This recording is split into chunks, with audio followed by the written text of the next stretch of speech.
All right, it is district breakdown time for 5A Division II.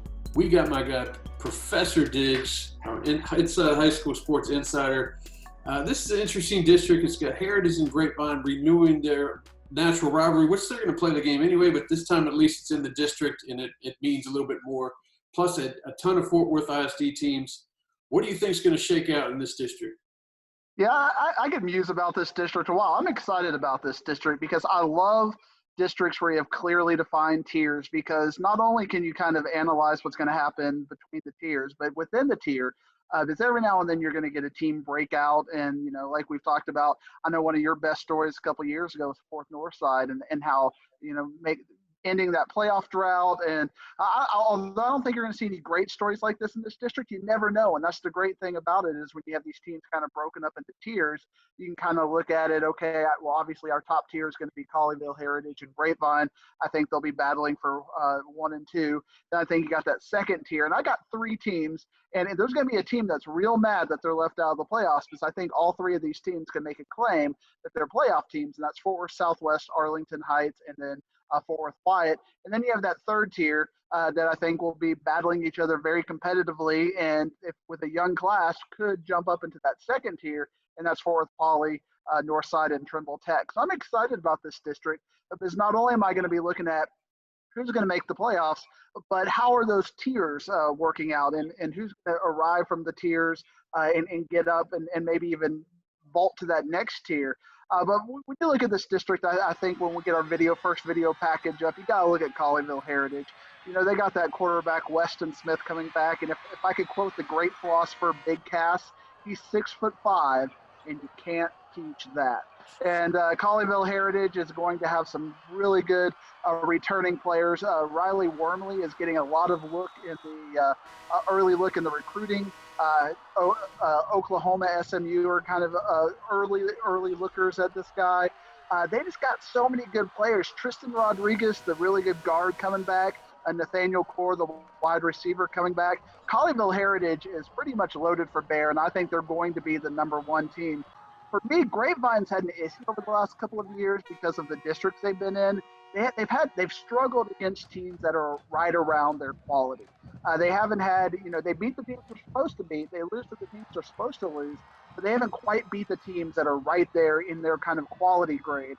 And I think Grapevine is going to have to shed that reputation this year if they're going to have a successful season. Obviously, being #2 in this district will have some playoff ramifications as far as a home game and an easier game in the second round, as we talked about with 3-5A. You definitely want to be one of the top 2 spots. But Parker Polk, we're talking about back off air. This guy is such a steady, consistent player for Grapevine.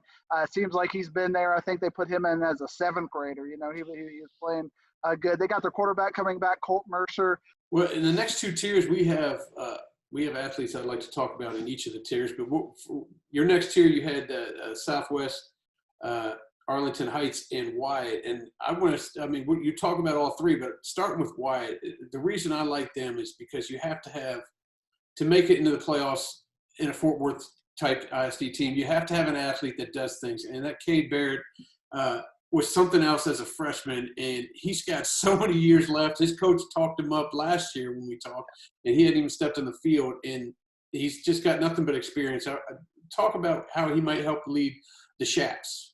And when you talk about the freshmen and how well they're doing, Fort Worth ISD had a really loaded freshman class last year. And I think you're going to see that across multiple teams, players that they're going to have for 3-4 years still to come. And Cade Barrett was really talented last year, led Wyatt to a playoff spot, had good targets, and he's going to have good targets coming back. So there's already going to be that chemistry there with Quest Madkins and Michael Alvarado.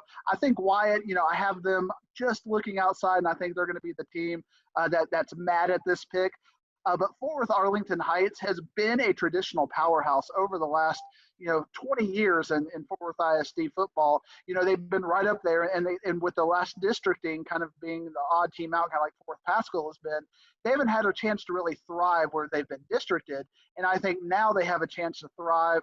They've got some good players coming back. Brian Furch, the good running back, Ben Contreras, and a bunch of other players just coming to Arlington Heights, and Arlington Heights used to be kind of that team like Pascal that teams would that players would kind of facilitate toward, kind of flock toward at Arlington Heights, and I think they're going to have that coming back this year. And then Southwest, you talked about really good superstars. How about Raylan Carter? I mean, this kid can do it all, both sides of the ball. He's kind of like the point guard. You got to give him the ball, whether it's at receiver, whether it's at running back, whether at quarterback. You got to give him the ball and let him make plays. And he did that last year, and I think he's going to have a couple more years of doing that. And I think he is going to be a superstar, maybe even a potential bobblehead recipient. How about that? I like to hear that. Hey, you talk about the Yellow Jackets. They had a built-in motivation, speaker coming back after winning that Super Bowl ring with A-Train coming back and showing them the rings and seeing, hey, where you can go if you keep at it. And so it got a lot of players back on the team that weren't there from took off during the COVID seasons, and they came back now. Let's talk about this lower tier. We talk about this a lot between the two of us. It was 3 years ago. You tugged my coat on the fact that, hey, what, coming up here, Polytech in Northside are going to have a game deciding playoffs. Northside hadn't been there for a while. This was like 2 weeks before it happened. And it's been a running gag with them that Northside is my squad. And I do like Coach Turner and everything. But talking to Coach Turner earlier this week, man, he talking a lot about Brandon Forrest and how he had a great season last year, and he's up for a monster season this year. Similar to the guys we talked about at Wyatt and Southwest, they put them where they need to put them, special teams everywhere to make noise. But will they have enough to challenge for that top to get in that?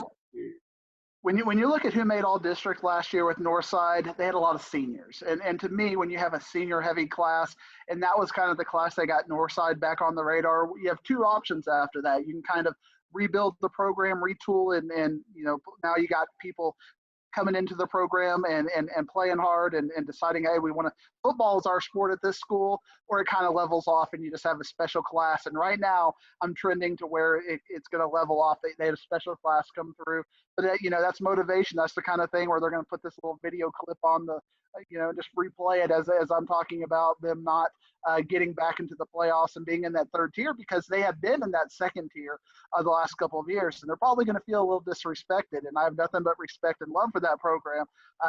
This is more of a compliment to Arlington Heights, Southwest, and Wyatt. Drew Nelson and Tyler Mears are also players I'm going to be looking at Northside. Fort Worth Poly, though, if I'm looking at a team in that lower tier that could, surprise somebody, it's Fort Worth Poly. They are very young. They got Marcus Miles, a very explosive receiver. They've got Latham Way, Leighton Towery, Roman Chapa. They got a really good defensive side of the ball. I think that's why I like them in that lower tier, and potentially get a couple turnovers could surprise a team like Arlington Heights or Wyatt. I think they have a really good chance, to be good and to be good the next couple of years. And then Trimble Tech, they got the really good running back, Demario Coulter, coming back, and Devin Bloomer at receiver. So I think Trimble Tech's going to have a little bit of offensive punch, but I think defensively on that side of the ball, they're going to really struggle. I can dig it. Let's quickly review your top. Well, you rank all the teams. I always try to make you just do 4, but you're such a professional, you get them all. So give me the 1 through 8. Got that Houston kind of vibe right there, but they don't like ranking all of them in Houston. The I in DFW will rank all of them. Colleyville Heritage number 1, Grapevine number 2. I like Fort Worth Southwest at number 3, Fort Worth Arlington Heights at number 4 to make the playoffs. And then just on the outside, I got Fort Worth Wyatt, Fort Worth Polytechnic, Fort Worth Northside, and then Fort Worth Trimble Tech to round out the district. But again, love these kinds of districts because I think any of those 3 teams, they got the right class. They can jump up.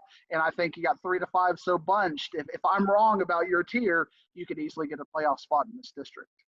Absolutely. And I always love the Fort Worth districts, the Dallas ISD districts, because you got games Thursday, Friday, and sometimes Saturday too. So you can pick up a game anytime you want. So I appreciate it, Diggsy. Hey, we're moving over to 5A Division II. That's another one of those districts I call hodgepodge, where they kind of just pick teams that from all over and stick them in there. So, and Midlothian Heritage is moving up in that one. So we'll talk about them next week. Lots of good conversations about that, and it's going to be a fun district, especially at the top of that district, because we're going to have games and matchups we haven't seen before. That's when it's fun. And they got your favorite team in there too, Summit. You always give them the business. So I will talk to you next week, Diggs. See you down the road.